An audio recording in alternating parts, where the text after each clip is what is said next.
Well, ladies and gentlemen, welcome to Macquarie's global headquarters. My name's Kevin McCann, and I'm chairman of Macquarie, and I'm also a director of the US Studies Centre. So I've welcome you in both capacities. This building, for those of you who are here for your first time, is a early 20th century building. It used to be the headquarters of the Commonwealth Bank, and I'm delighted to say we adapted it in a very innovative fashion, and it's now fit for the 21st century. And as I said, it's the headquarters of Macquarie worldwide. The US Studies Centre was formed some 10 years ago, and its mission was to increase the understanding of the USA in Australia. We're now 10 years old, and the Centre seeks to inform the community on US through a non-partisan and academically rigorous policy of research, undergraduate and postgraduate teaching. We host a number of American experts and fellows, and we're working on projects to strengthen ties between Australia and the United States. The Centre's experts cover foreign policy, defence, trade, economics, history, culture, and of course US politics. We have a very flourishing undergraduate program. The most popular course is called Sex, Drugs and Rock, and that has over 1,000 students. So that's extremely successful. And we have a very good exchange program with the United States, where 150 young Australians study in the US and also are interns. Now, we've all been following the US presidential campaign. In fact, you have no option if you watch television. One of the interesting is one of the issues which has been dominating Republican debates, at least, is how the United States should deal with ISIS, or I think it's called Daesh, isn't it, if you're an Arabist. And polling from the Pew Centre has shown that Republican voters are very concerned about the international security risks that ISIS is causing to America. In fact, 66% of Republicans and 48% of Democrats now nominate ISIS as a critical threat to America's security. So understanding ISIS and framing a response is at the forefront of the presidential candidates, both Republican and Democrat. So we're delighted to have Dr. David Kilcullen here to talk about the complexities of ISIS, as well as Australian and American strategies to counter the activities. And I'll get our chairman, Mark Bailey, to introduce David and give you some background about him. Thank you very much.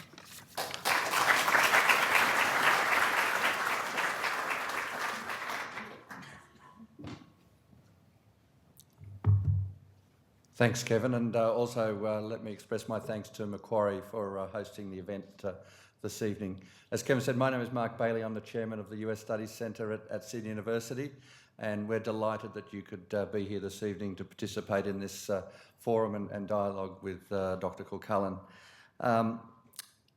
Just remind people at the start if they could just please put their mobile devices to silent so that we can all hear the proceedings. We're very pleased tonight to be able to host David and for the launch of his book, Blood Year, which I think most of you or all of you should have received copies as you came into the room. I'm sure you'll find it a very interesting read. This evening what we're going to do, I will introduce David. He will come and speak for a little while, and then James Brown, our research director, will come and have, I guess, a fireside chat with David about some of the issues that confront us today. And then we'll open the floor for Q&A after that. So just in terms of David, he's a very experienced person in this field. He was drafted from the Australian military to advise the US State Department, senior leaders, Condoleezza Rice being one, on the strategy and counterinsurgency, particularly in the Middle East. He was engaged as an advisor to General David Petraeus was intimately involved in the surge that occurred that ultimately led to the final success in Iraq in 2007 and turned the tide of that conflict. He's a prolific author, and many of you would have read some of David's quite sobering op-ed pieces in the Australian press, in the Australian of recent times. I must admit, reading them, I feel quite depressed at the end of them. But I think that's David doesn't pull any punches. He's realistic. He tells it like it is. Having said that, I was at a function with David in LA just a few weeks ago as part of the G'day program, and with Rand Corporation, and his co-speaker was an economist from Rand, whose mission was to actually look at the business structure of ISIL and ISIS. And he said one comment that stuck with me. He said the intelligence they'd received was that that they actually put themselves as a company. They've got different groups and divisions, but the morale in the suicide bombing division was at a very low ebb. So I thought that was an interesting statement. David is now president of Kairos Associates, a firm which conducts research and analysis in conflict zones all around the world. Will you please join in welcoming David to the lectern?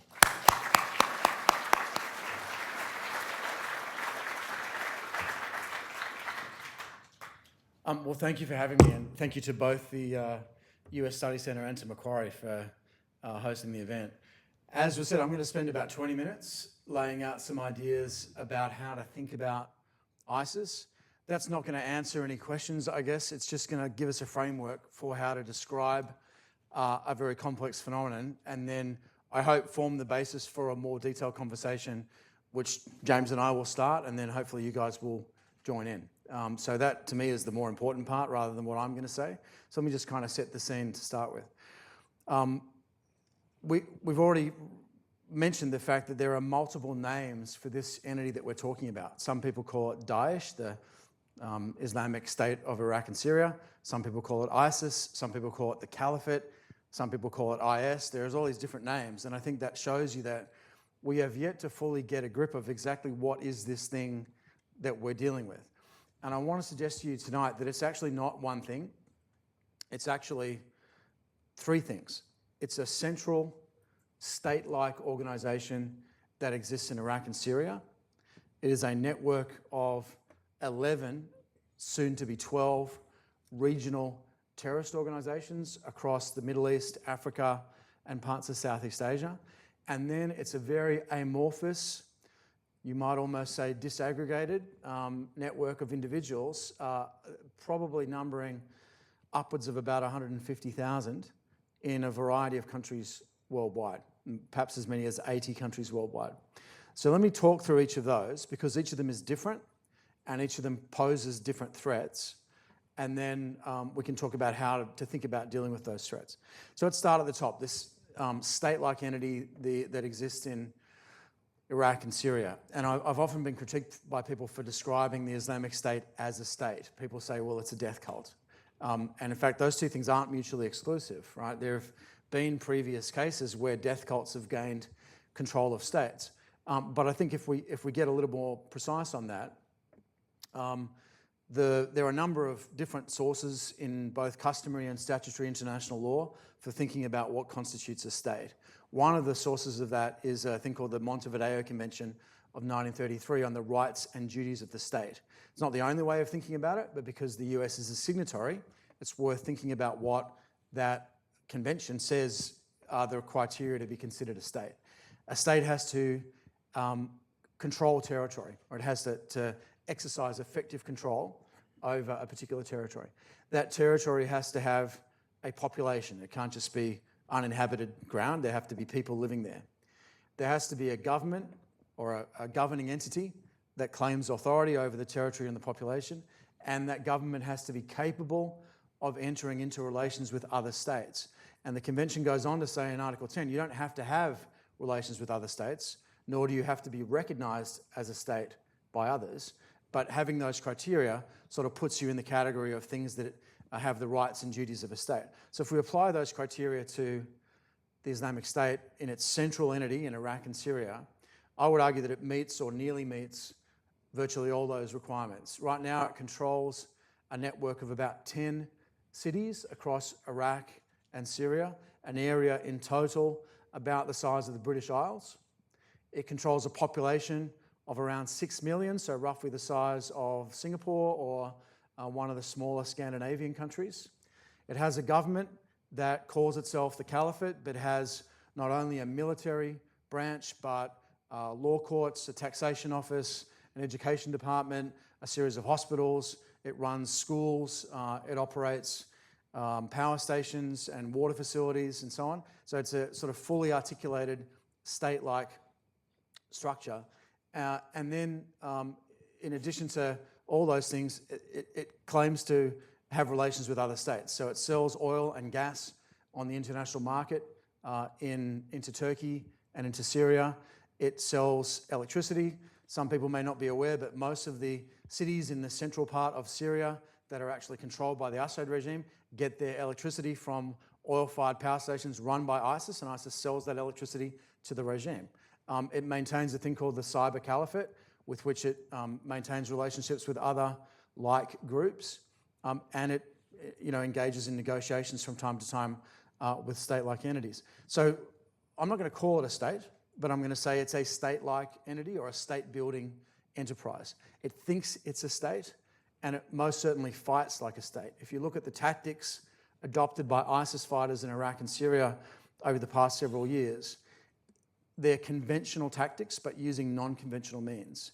So maneuver that looks very similar to tank-on-tank maneuver that we might be familiar with from conventional conflict, but just using up-armoured Humvees, in some cases captured tanks, heavy artillery captured from the Iraqi and Syrian regimes.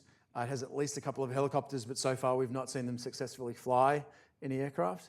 But it certainly has a fairly substantial panoply of military equipment that it uses much as a state would use it. And of course, the leadership group of that central state is about 1/3 former professional military guys from Saddam Hussein's regime or defectors from the Syrian government. So that's the top layer of the layer cake, if you like, or the top layer of the three-dimensional chess game, if you prefer that analogy, the state-like entity. The threat that entity poses is a straight-up geopolitical conventional threat. It is creating millions upon millions of refugees and displaced people. The war that it's sparked in Syria has killed now upwards of 300,000 people, 9 times as many killed by Bashar al-Assad's regime, by the way, than were killed by ISIS. And it's essentially redrawing the map of the Middle East with enormous loss of life, huge impact on the global and regional economy, and all kinds of other things that we're all pretty familiar with in thinking about conventional warfare, right? It does use terrorism. It uses terror to intimidate populations. It also tactically uses terror as an adjunct to military maneuver. But it's not really a terrorist organization in the sense that it's not just a terrorist organization. It does other things as well. It has other pretensions. So that's the top layer. Second layer is what ISIS calls the walayat, which just means provinces or regional territories of the Islamic State. And there are 11 of them, ranging from West Africa through a number of them in North Africa to Afghanistan and Pakistan to Southeast Asia, a number of them across the broader Middle East. And these groups operate much more like a traditional terrorist organization. They carry out terrorist attacks, they run insurgencies. They are, in some ways, superficially a little bit similar to the Al-Qaeda franchises that we became used to in places like Yemen and Somalia and so on over the past decade. But they have a very distinct difference, which is that unlike the Al-Qaeda franchises, they too are state-building enterprises. They're trying to carve out territory, administer population, hold ground, and create a state. And they're sort of external bridgeheads for a fairly conventional expansion by conquest strategy that is put out by the central Islamic State. So that second layer is much more diverse, right? We're talking about 11 different groups, but you can see some similarities among them. One is they all follow a very strict version of sectarian ideology. So unlike Al-Qaeda, which is really focused on kind of sponsoring a broad popular uprising and partnering with anyone willing to partner with it in order to attack the West, ISIS is very focused on Shia versus Sunni sectarian conflict and basically provoking a Muslim-on-Muslim conflict that is going to generate sufficient violence to basically make the area that it's targeting ungovernable, drive out other states and allow them to inherit the wreckage. And so it's a very different set of strategies, but the tactics become rather similar when you look at the way that they operate. And the threat here is against weak, developing, and in some cases fragile states. States like Nigeria, Libya, Egypt, Yemen, places that already have many other problems going on that are now being afflicted by the emergence of ISIS as well. The third layer is, in some ways, the hardest to get a grip on, but in a domestic counterterrorism sense, it's the most important. And that's what I like to call the international, and I'm consciously referring back to the early Soviet Union of the 1920s by picking that term. What we're looking at here is a very amorphous, atomized group of individuals, small cells, self-radicalized or remotely radicalized people who are not necessarily part of any formal organization. They don't belong to any sort of card-carrying structure like Al-Qaeda. They may have been radicalized online or by contact with people in their social network. Many of them have sought to travel to Iraq and Syria but haven't made it. Some have traveled and returned, and they are engaged in everything from agitation through propaganda, through recruiting, through active terrorist activity on their home territory, in this case our territory of Western states and others. And this is, again, a much more classical sort of terrorism type threat. It's not the 9/11 style threat, though, where we see 20 hijackers sneaking into the United States, mounting an incredibly large scale, what we call a spectacular terrorist attack. It's much smaller scale, lower lethality, but many more examples of these attacks. So 1 or 2 people, up to maybe 5 or 6 people involved, mobile active shooter incidents that look a bit more like a workplace shooting or a mass shooting, incidents like we saw just a few hundred yards away here in Martin Place with the Lindt Cafe siege here in Sydney, incidents like we saw in Parramatta where one 15-year-old kid shot a police employee, very sort of spontaneous and apparently spur of the moment, and therefore much harder to predict and to protect against than the traditional Al-Qaeda style of terrorism. The threat that emanates from that, let's call it the international, is twofold. One is obviously the threat of terrorist attack. I actually don't think that that's the most important threat that comes from them, though. I think the most important threat is the threat that they pose to our way of life, both directly by provoking different groups in the community to look at each other with suspicion, by breaking down a lot of the openness and ability to relate to each other that are kind of fundamental to Western societies like Australia, and also by generating kind of a constant low-level background of suspicion where everyone's kind of looking at each other and thinking, here I am in a big group, who's sitting here has got a backpack bomb, you know? And every time you go into an area with a crowd, you know, just feeling a little bit more nervous than you otherwise would.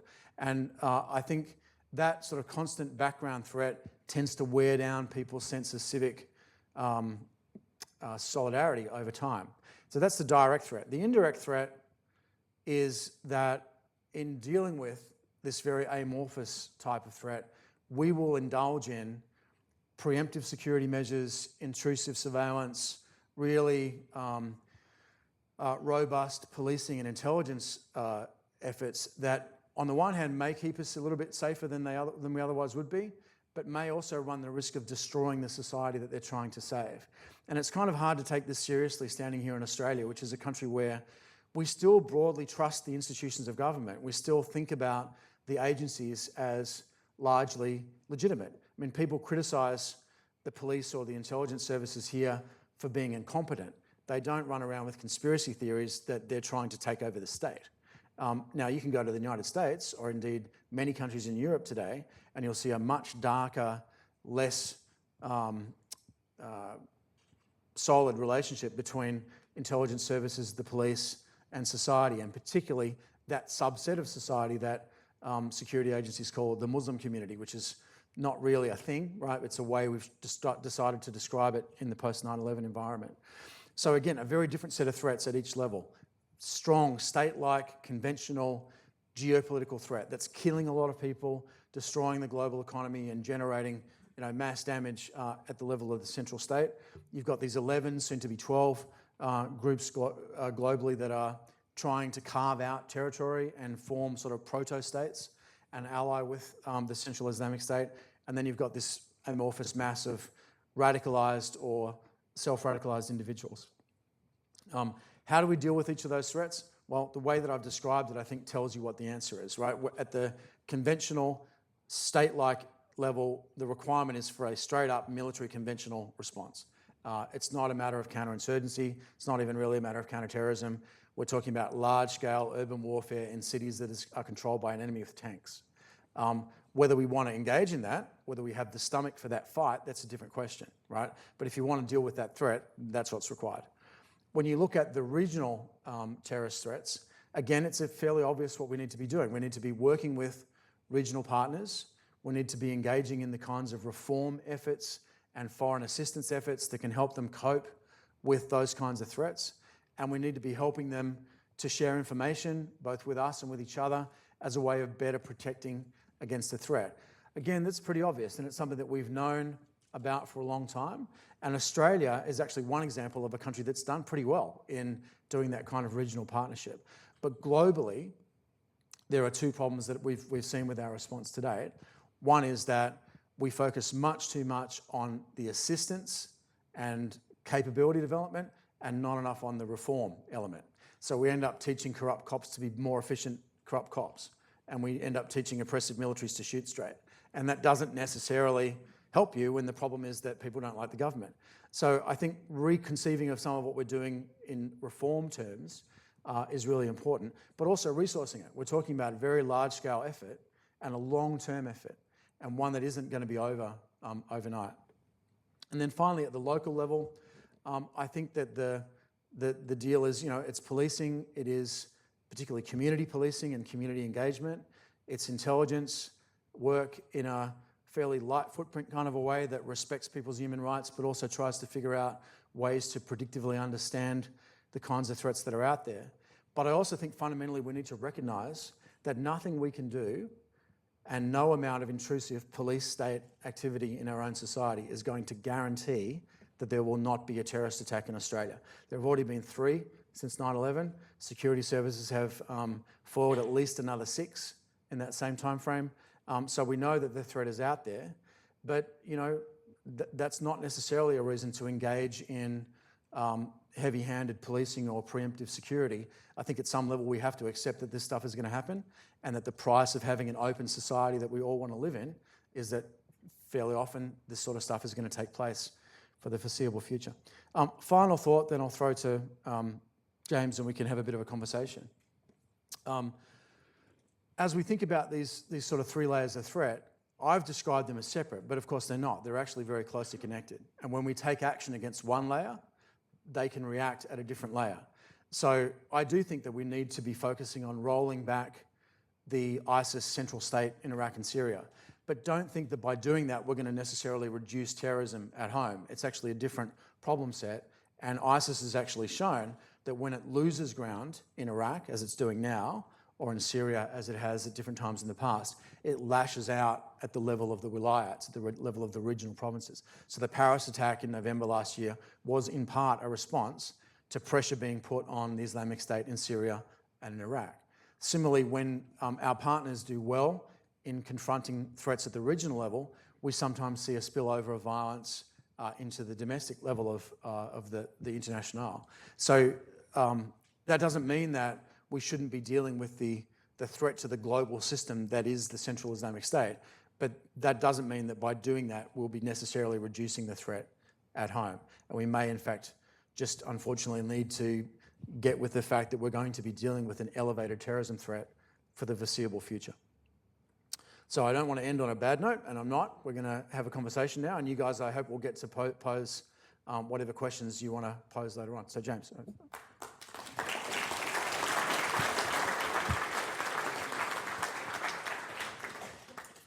Thanks, David. And look, I think people in this building have known a few economists. They know that they deal in pessimism. You've just reminded me why it is that they say that strategists deal in cataclysm.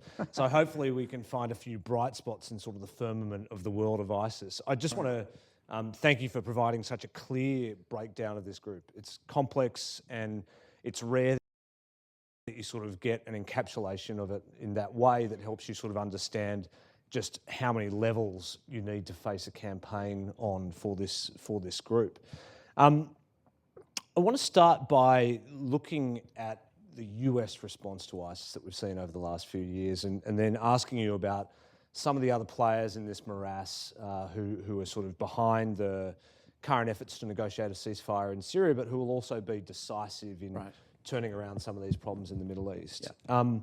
In the book, you sort of have this to say about President Obama, and you make the point that it's not a partisan criticism of Obama, but you say his inaction in Egypt and Libya, his failure to support democracy in Syria and Iran, his reliance on unilateral drone strikes signalled weakness to Iran and Russia and midwifed the rebirth of ISIS.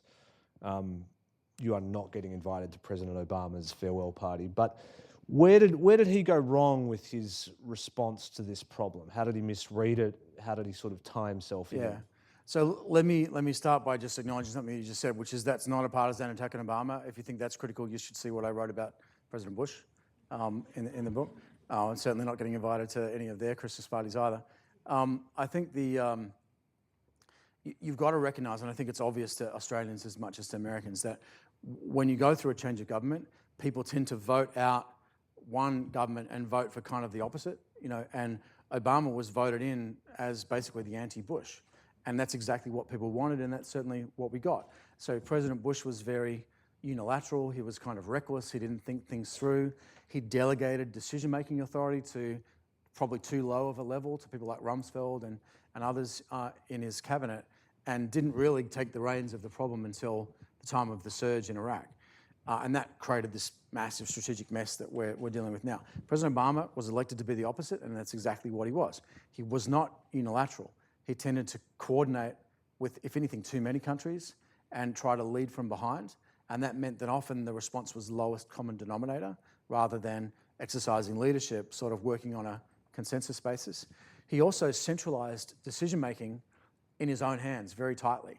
And that actually created a bit of a bottleneck in the decision-making process where, unlike the Bush administration where all kinds of people were big imperial players within the administration, in the case of the Obama administration, it's a very small group of 3 to 4 people that make virtually all the decisions, and decisions have to be staffed up to them. And you end up with 2 or 3 what we call principals committee meetings, so cabinet meetings essentially, every week. Where there's almost a paralysis by analysis in terms of thinking about the situation.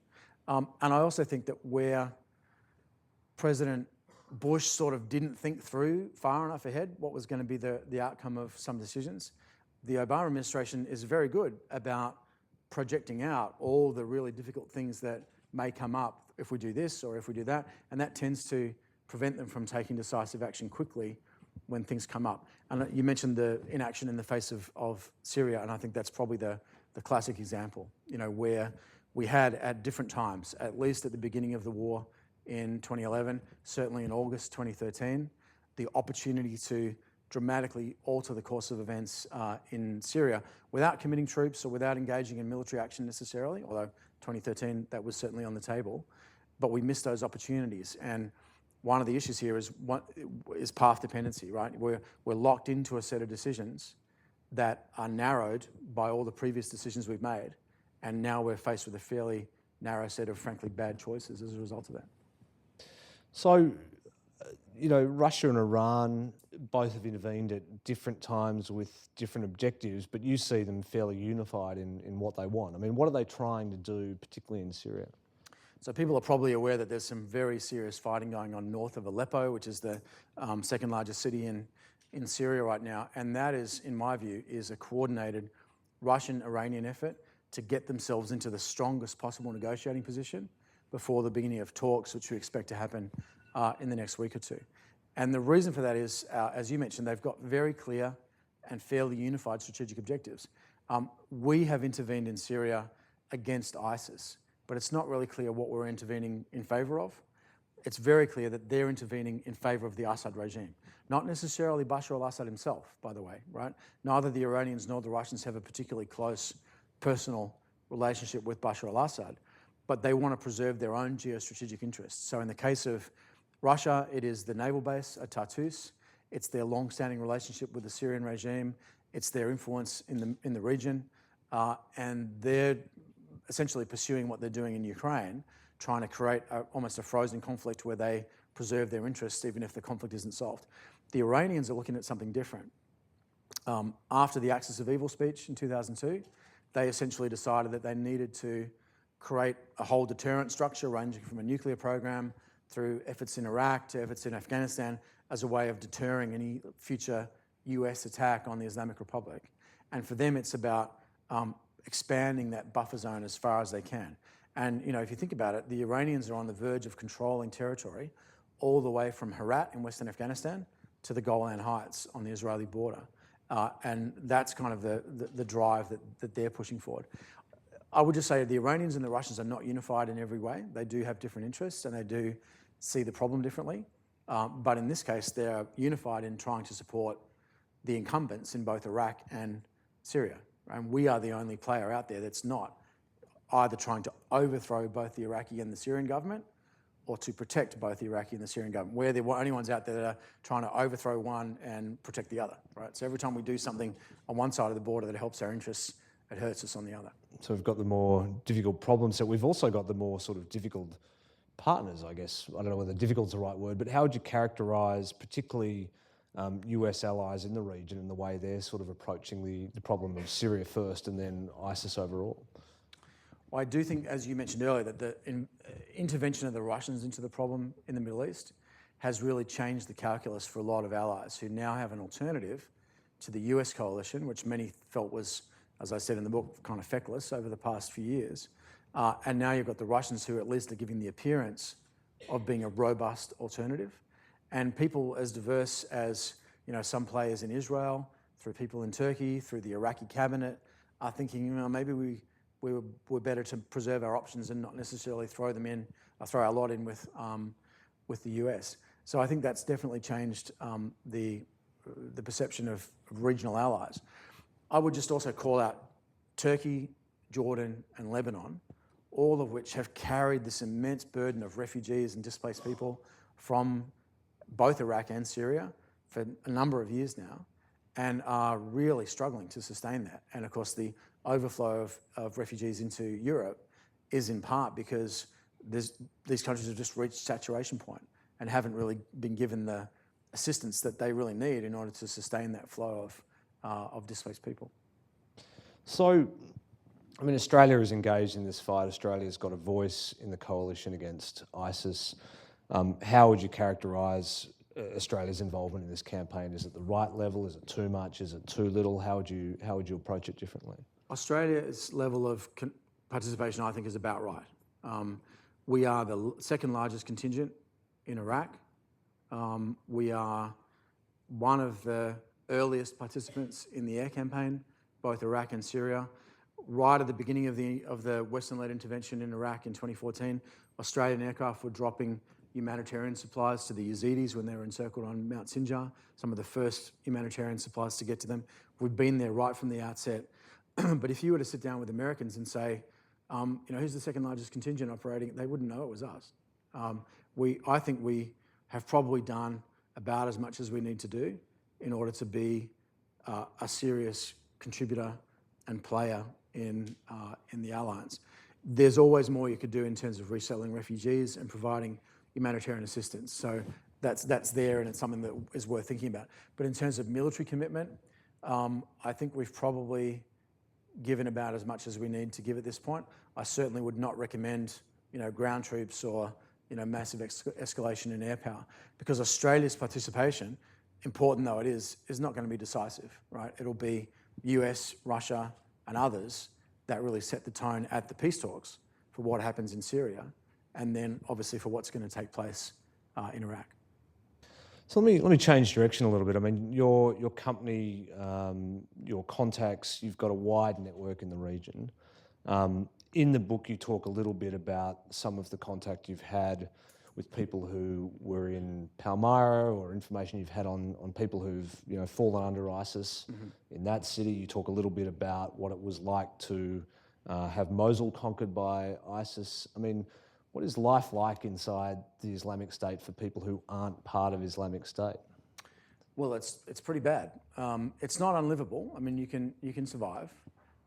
And as we've said, there's 6 million people right now living under Islamic State. It's a state of fear. People are continually worried. They are getting fairly effective rudimentary services like water, food, fuel, and so on from the Islamic State.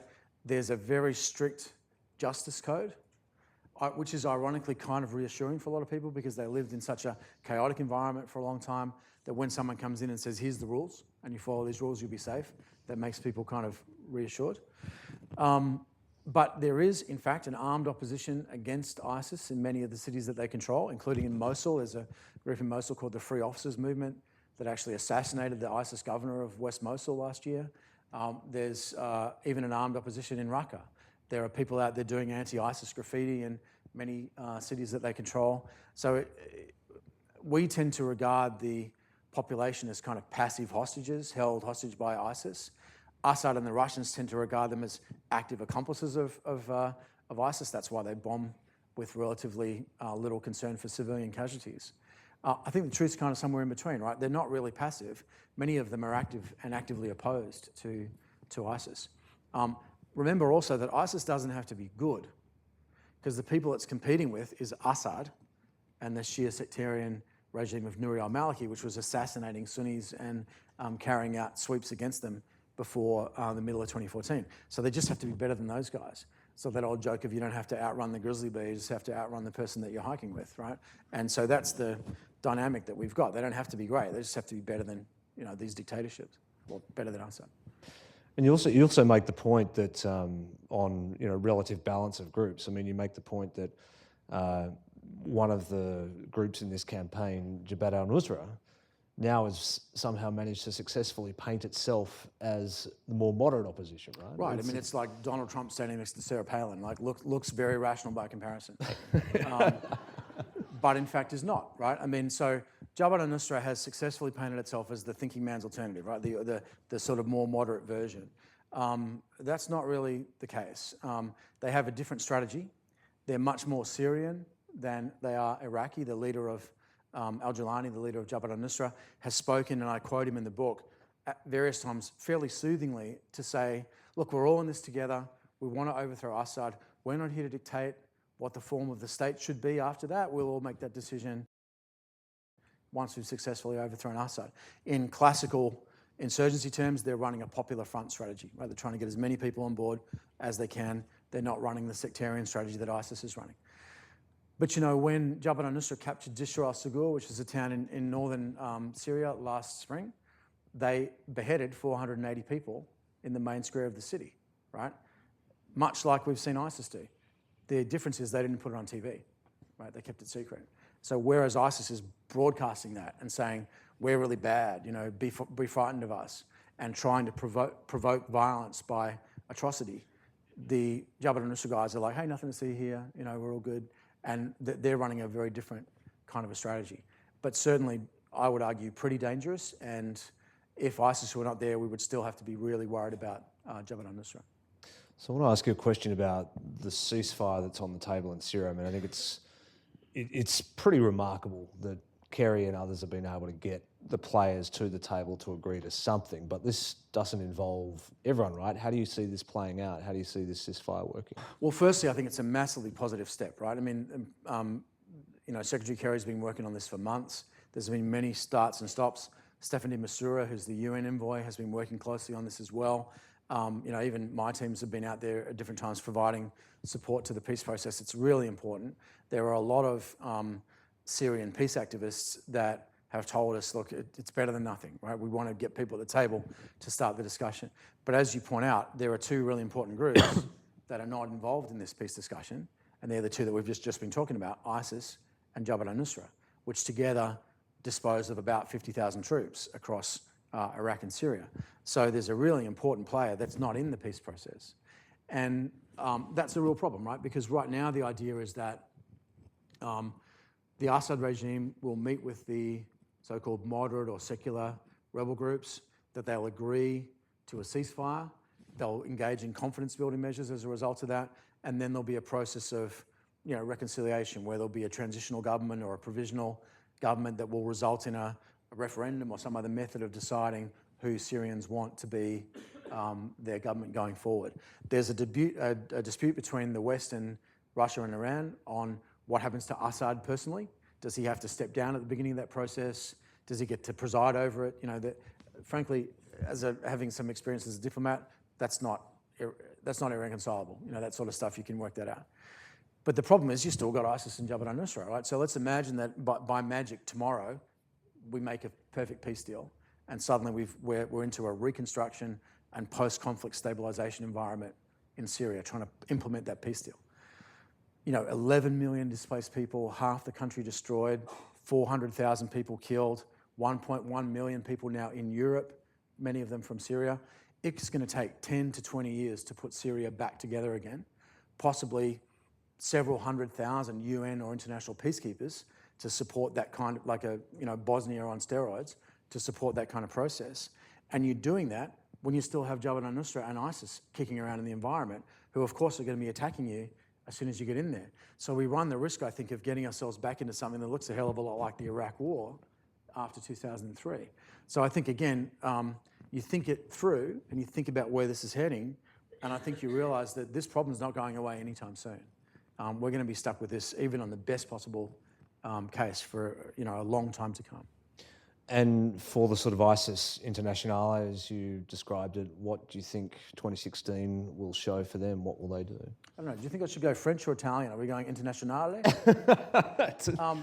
The reason I use that term is because I'm referring back to the early days of communism, right? When there was this Internationale, the Comintern, right, which was basically fraternal parties in a variety of countries, and then individuals who were sort of self-organising to support that in support of a global communist agenda. And in the early 1920s, you had this revolutionary state in the Soviet Union that wanted to overthrow the world order as part of a global revolution. By the mid-20s, Stalin's come in and is talking about socialism in one country, and the Soviet Union kind of settled down to being a relatively normal member of the international state system, albeit a pretty obnoxious one, at different times. But nonetheless, a member of the state system. You can see a similar thing with the Islamic Republic of Iran, where in 1979, 1980, right after the revolution, they had this global Islamic revolutionary agenda, and they were sponsoring groups globally, and there was a support network that was working for them. And by 1981, largely thanks to Saddam, by the way, right, with the Iran-Iraq War, they had settled down into a more sort of standard kind of revolutionary or revisionist nation state. I think it's possible. I don't think it's likely, but it's at least possible that might happen to ISIS as well, that it might be sort of contained and stop expanding and maybe formally maintain its revolutionary agenda, but sort of settle down into controlling the terrain that it has now. And what would that mean for the Internationale? What it meant in the case of both Russia and Iran was that they kind of joined local legal parties, or they travelled to the parent state and tried to become part of it. And we may well see that. I think in the case of Australia, we're seeing many more people being part of that larger recruitment base than we've seen in the past, and some really significant differences, right, between the people we see now and the people we saw, say, for Al-Qaeda 10 years ago. So I think that those demographics are going to change how this goes. And one of the things that I noticed, and I'm sure everyone's aware of this, is how young many of these people are. They have decades ahead of them of political and military action. So this is, again, something that's not going to go away. Let me finish by asking you to sort of imagine January next year in Washington, D.C., the coronation of President Trump, Vice President Palin, looking for advice on how to make good on their promises to destroy ISIS and strong-arm everybody in the region. There are sort of two parts of your book, and I'd just be interested in asking you how you would advise a future US president, or for that matter, an Australian Prime Minister, how to navigate between the two poles. And the first one is, your book is really a story, a caution against vacillation. The Financial Times has a great review of the book today, which finishes by saying, this should be read by those who still cling to the debris of the fences they sat on over Iraq and Syria, right? So this is a book that's about being careful not to let problems fester without treatment. But you've also cautioned against sort of rash action and unintended consequences. So what would you say to President Trump to keep him in the middle of those two poles? Thank you for that image. I think it is, just as an aside, it's time we started taking the possibility of a Trump presidency seriously. Right? And whatever you think of the man himself, he's likely to come in with a particular view of the problem. But remember, presidents come in with very limited understanding of the classified material. They come in with generally a domestic agenda, and they say whatever they have to say to get elected as far as foreign policy is concerned. Then rapidly, when they get in office, they discover, oh, you know what? I don't have a huge amount of leverage on the domestic agenda, and many of them turn to foreign policy as an area where they can make their mark. Trump has said that he gets his foreign policy advice from the morning shows. So I doubt that I'd be asked to give advice unless I was to start a morning show. I suppose I could start a morning show specifically directed at the president. How early are we talking? Infomercial or sort of breakfast? I don't know. Maybe Because if it's infomercial, we could do something. Yeah, like a shopping channel. Yeah. But no, I think the advice that I would give would be, to use a rugby analogy, you need to take it on the burst, right? You need to decide before the 20th of January when you get inaugurated, what are you going to do? You need to have your plans in place and not have a big hiatus between inauguration and figuring out what you're going to do. In the case of the Obama administration, we had a 9-month break. It took for almost till November of 2009 to figure out what we were going to do in Afghanistan. That's too long. That was a lost year in Afghanistan, and we're still dealing with the effects of that. In the case of the Bush administration, they came in knowing pretty much exactly what they wanted to do, but then the situation changed around them on 9/11. So I think have a bit of a clear idea. The second thing is without being too arrogant, read my book. It's not that complicated, right? It's complicated, but it ain't that complicated. It's 3 layers. We know where it came from. We know what those basic threats are, and we know that we need to coordinate among them. One of the issues in the States is that this thing's become incredibly partisan.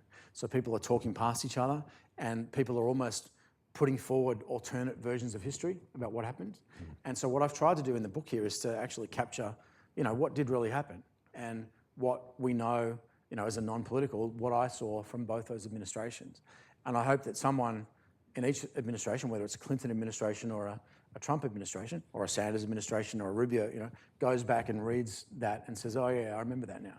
I'll end with one anecdote, and I told this a couple of days ago, but I think it's relevant.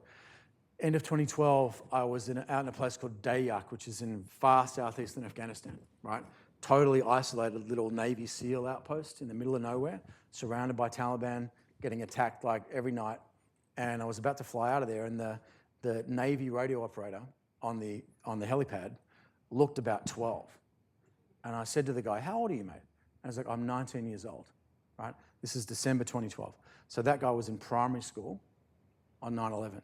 And that's the other reason why I wrote the book, because a lot of us remember 9/11 and we remember what happened. But there's people now that are fighting in Iraq and Afghanistan, some of them on their 2nd or 3rd tour in the military, who were in primary school when that attack happened.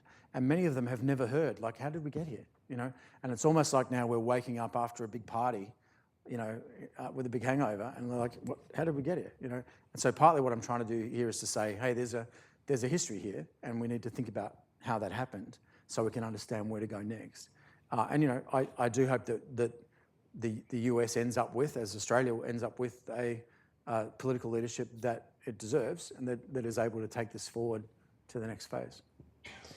Look, we've got about 20 minutes for questions. I know there'll be a few, so what I would ask is if you can make yourself known to our people who are carrying microphones around the room, ask clear and quick questions. We'll be able to get through more that way, and we'll try and perhaps group some as we go along. But where can I take the first question from? Okay, first question up the back. And then the second question I'll take from the middle of this group here. And apologies for those of you who are hidden to me behind the lectern.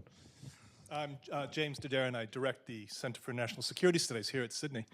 Thanks for the book. And really, thanks for the, I just got the book, and I just read the epigram by Nietzsche, which says, you know, if you fight with monsters, beware you might become one, but also if you stare into the abyss, it will stare back at you, which suggests that we're in a reactive, active situation, that perhaps even the counter-violence has been worse than the original violence.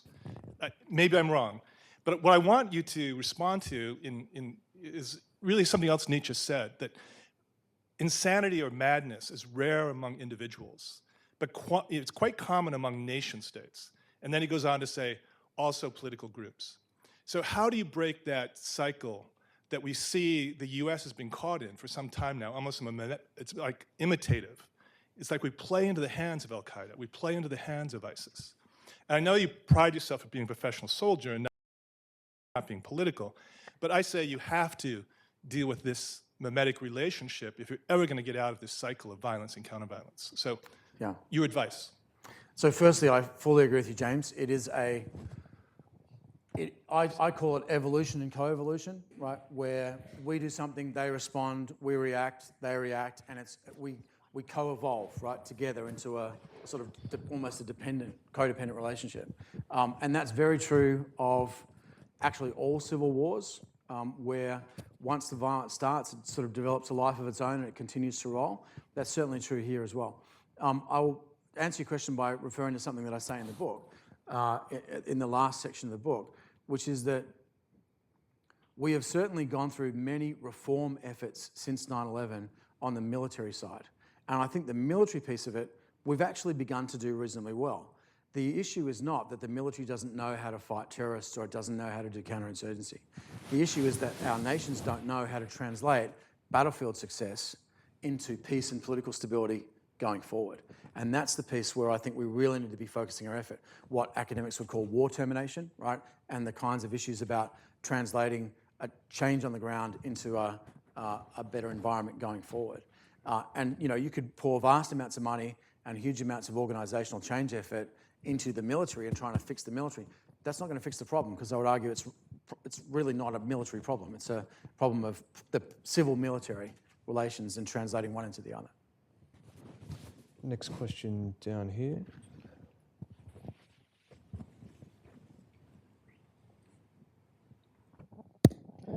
Hi, my name is Jay Hannon. I have a very short question. Who is funding and sponsoring ISIS, and is ISIS vulnerable to being cut off? In financial terms? Yes. Yeah. ISIS is really now self-funding and self-sponsoring. It generates about $1 million or slightly less per day in revenue. That revenue has actually been cut significantly lately as a result of low global oil prices. And in fact, ISIS about 6 weeks ago had to cut the pay of its fighters in half because it didn't have the oil revenue to support them anymore. But this is why I say it's not really a classic terrorist group. It's much more like a state, right? It's self-sustaining. It's probably got an annual income of about $500 million. And that's like out of the charts in terms of terrorist groups historically. It does have relations with other states, but generally they're sort of below the radar. It trades oil, it trades electricity. Another factor that's not widely known is that the Iraqi and the Syrian government are still paying the salaries of civilians who are inside ISIS-controlled territory. So ISIS is actually taxing from the revenue that these people are being given by their parent governments. It's very vulnerable to loss of funding through the low oil price and through taking away some of its assets. But of course, remember that it's fighting the Kurds, the Iraqis, the Syrians, and others who all themselves are oil states. And so they too are suffering from that loss of revenue from oil. So, you know, its relative difference is not that great. Yeah. Next question from over on this side. Gentleman with the microphone already. Jock Cheatham from Sydney University. I'm interested in what you've got to say about identity, and you know, you've got a Muslim, like a range of identities, Islamist identities, and then the kind of terrorist Islamist identities. And how do you see sort of people moving between those? And related to that, how does how does ISIS relate to sort of similar Islamist organisations around the world? Do some of those kind of rebrand in a sense, and how does it interact with them? Does it have a lot of allies or any? So two really big questions. I'll try to be brief though. On identity, the identity is relatively fluid, and it's in some way, and as we say in the business, it's contingent, right? So the identity that you adopt depends in part on the circumstances where you find yourself. Abu Bakr al-Baghdadi, the head of the Islamic State, is a great example. Yes, he's an Islamic preacher. Yes, he claims descent from the Prophet. He claims to have a doctorate in religious jurisprudence from the Islamic College of Baghdad University. That is a Ba'athist organization. His brother and his cousin were both members of Saddam's security service. He came up through the Ba'athist Hamla al-Imaniyah, the faith program, which was a Ba'athist program. So is he a Ba'athist or is he an Islamist? You know what? Depends on the day, right? So, I think that's true of many of these other guys. I was really struck when I worked in Iraq the first time, when you really look into the relationships across all the different 180 odd insurgent groups that we were fighting at that time. They all know each other. Many of them worked together before the war. They swap groups. It's much more complex than just to say that person is, X, Y, or Z. I'm sorry, I blanked on your second question. It was about the relationship. Right, the relationship. So they largely have a very fierce and competitive relationship with other Islamic groups. They're not above trying to carve out elements of another group or win them over. So just recently, a few weeks ago, about 200 fighters from a group within Al-Shabaab in Somalia seceded from Al-Shabaab, which is an Al-Qaeda ally, and joined ISIS. We've also seen members of the Pakistani Taliban leave the Pakistani Taliban and become the ISIS wilayat in Afghanistan and Pakistan. So they try to carve off groups, but they generally have what we call a takfiri relationship with other groups. In other words, it's a sort of, since we're talking about Nietzsche, let's bring Freud in, the narcissism of small differences, right? They basically go after people that have just a very slight different interpretation of Islam and try to kill them. Ultimately, I think a weakness. All right, now I just need to point out, not every question needs to reference a philosopher. Don't feel compelled. Maybe this gentleman here, and then we might take a few in succession. So this gentleman, and then we'll take a question from Robert. And then I think I saw a hand up right there. Yep, so we'll take those three. David Sutton-Foxton from the No Edit Group. I'm just interested at that bottom layer, what the role of, I suppose, what we traditionally refer to as Western counterculture might be as a kind of a constraining effect on some of those destabilised and radicalised groups. I'm thinking about the graffiti artists you mentioned earlier, hip-hop artists and DJs in Tunisia who are facing kidnap and stuff like that, and where you see that role to kind of destabilise that message that's coming out from both the centralised bureaucracy of ISIS and those other tiered levels. Okay. Getting all the easy questions today. Question from Robert. My name's Robert Milliken. David, what advice would you give in January to President Clinton, and how do you think America's approach to all this would differ under Hillary Clinton from the Obama administrations? Thanks, Robert. And the third question just over there. David, my name is Ray Saad. I'm just interested in your comment on three things, if I may. Oh, no, so just a question, sorry. First one is you touched on the Islamic State, the word state, but you didn't talk about Islamic. They are not Islamic. Everything they do is against what the Islamic faith states. Second, further to the question there, the weapons supply, where do the weapons come from? They do have some now, I understand, but if we can contain that part of it, the weapons must come from some countries.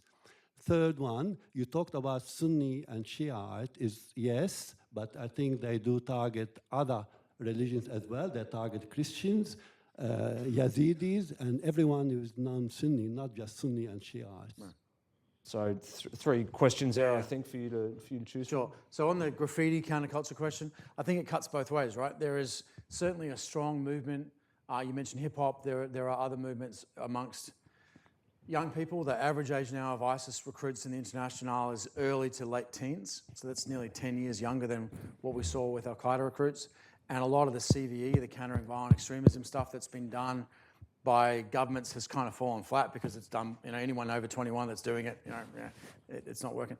But I think it cuts both ways, because there's also a jihadi chic and a jihadi cool that you see in a lot of the ISIS recruiting materials, and it's certainly played back at us in a lot of what ISIS recruits put on YouTube and on Twitter. So yeah, it cuts both ways. President Clinton, she has tried very hard to paint herself as being more hawkish and more decisive than the Obama administration. Look, I think that's probably true as far as she herself is concerned. But remember that, an administration is not one person. It's a system. It's a briefing system and a decision-making system, and hundreds of officials and thousands of government employees who are still going to be there regardless of who the president is. And much of the art of being president, I say having no prospect of ever being the president, is to manage that system and make it work. And so I think that she's likely to be a little more inclusive about some of the decision making. I do expect her to be fairly hawkish. I also expect her to have a pretty bad relationship with the Russians, by the way, because they blame her for a lot of what happened in Libya and subsequently in Syria. And that's something that Donald Trump will not have, because he's been in a bit of a bromance with Vladimir Putin for the past several months. So we'll see how that pays out.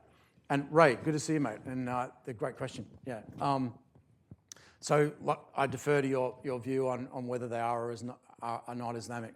On the question of arms, yeah, they've got a huge amount of weaponry. They have mostly gotten it from the United States via capturing it from the Iraqis, and from Russia via capturing it from the Syrians. Most of their equipment is stuff that they've captured, and they have literally got hundreds of tanks, thousands of armoured vehicles, many, many tons of artillery, ammunition, and they captured entire artillery regiments from the Syrian army. They've even got a fairly robust anti-air capability, all of which they've captured from us, right, and from the Russians. So they're actually kind of self-sustaining. It's not, again, we talked about this earlier, it's not that they're a classic terrorist organisation where they've got an external sponsor and they're getting all this stuff.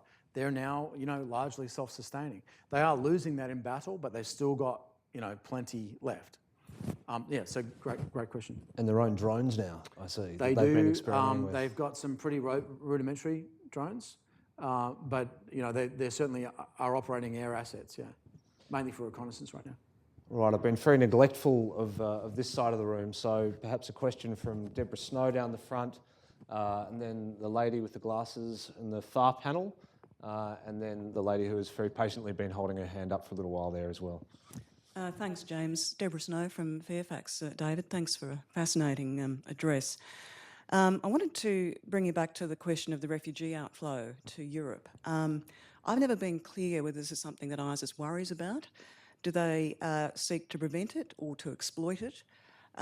Or is it an unintended consequence that they're trying to, get an advantage out of in some way? Do you have any thoughts on how Europe should be handling that? And that then leads, of course, to the question of Turkey, which, of course, is in danger of going to war, it seems, with Russia, if you believe some of the pundits. But how do these problems knit together for Western Europe? It's a great set of questions, Deborah. Let me sort of try to address them one by one.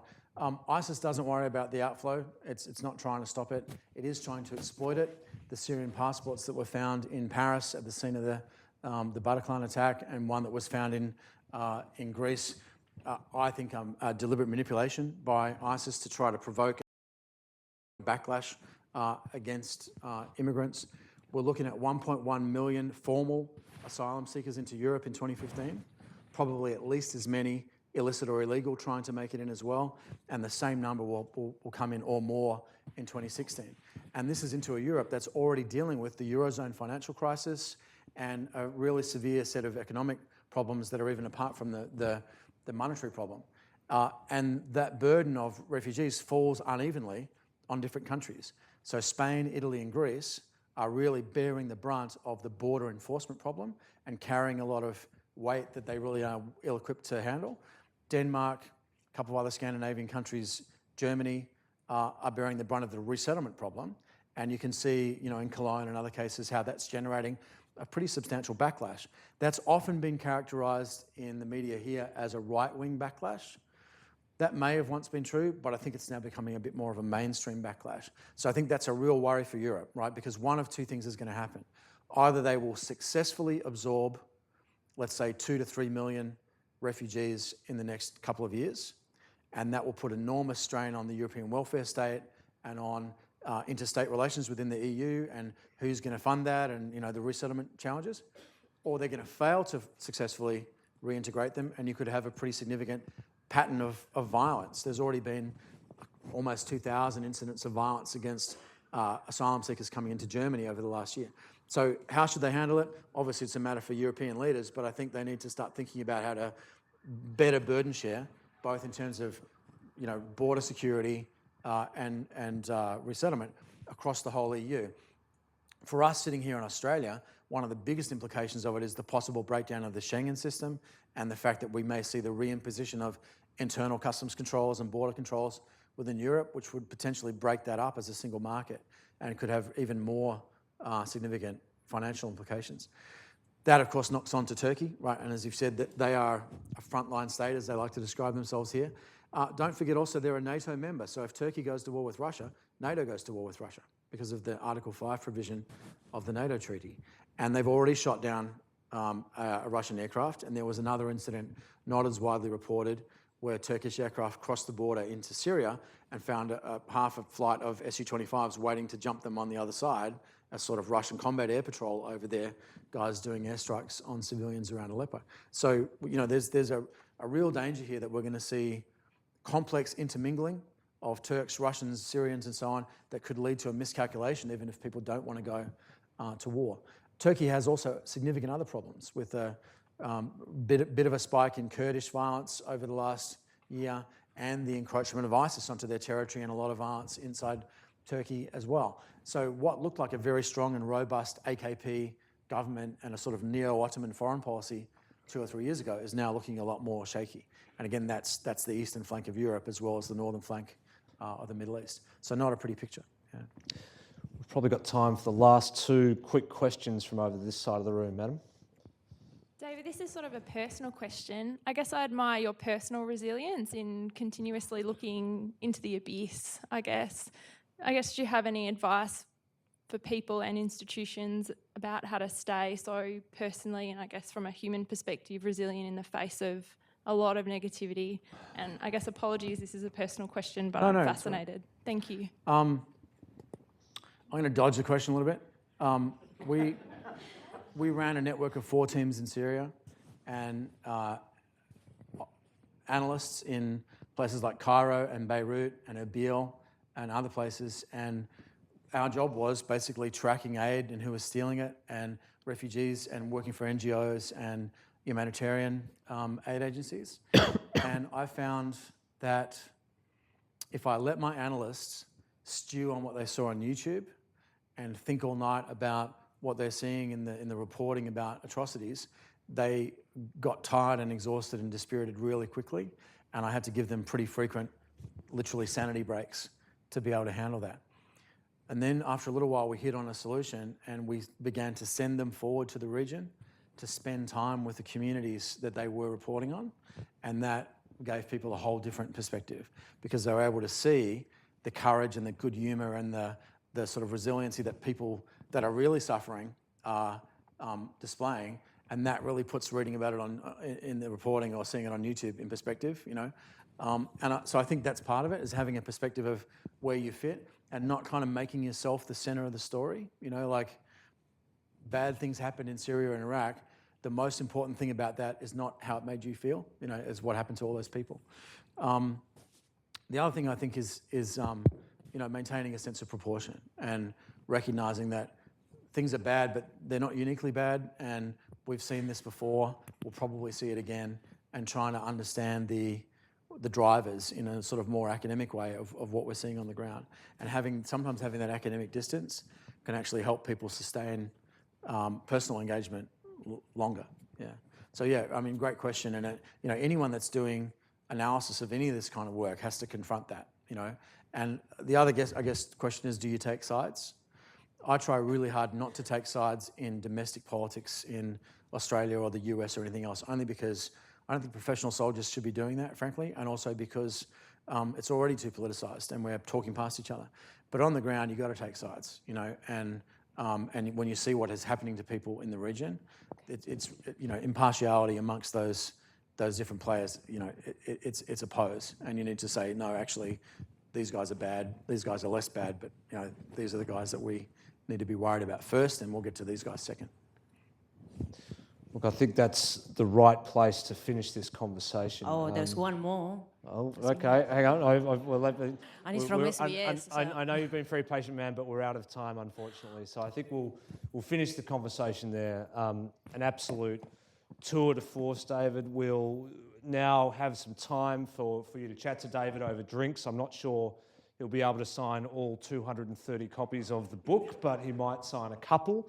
But please stick around. Before I thank David for his presentation tonight, let me just thank a few other people.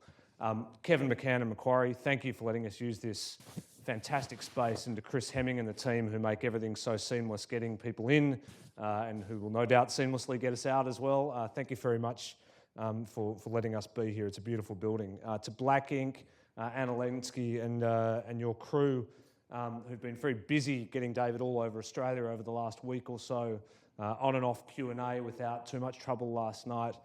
Thank you for letting us be the host for the launch of his book in Sydney. To the staff at the US Studies Centre, April Parmalee, our new Communications Director, and her team, Kath, Mara, Andrew Kwan, Tegan, and the others, thank you very much for your efforts tonight and for keeping us on track. I should mention the next event that the US Studies Centre will be hosting is with Anne-Marie Slaughter, formerly of the US State Department, Dean at Princeton at their School of International Relations, wrote an excellent essay on why women can't have it all. She's speaking at the University on US foreign policy on the 4th of March. If you sign up to our newsletter, which you can do either outside or on our website, you'll be eligible for reduced price tickets for that, and we promise to only spam you once a month with the latest and greatest of what's coming out of the US that Australians should be aware of. Ladies and gentlemen, we've had a masterful presentation tonight covering a lot of ground. The book is superb, you'll enjoy reading it, but please join me in thanking David Kilcullen. Thank you.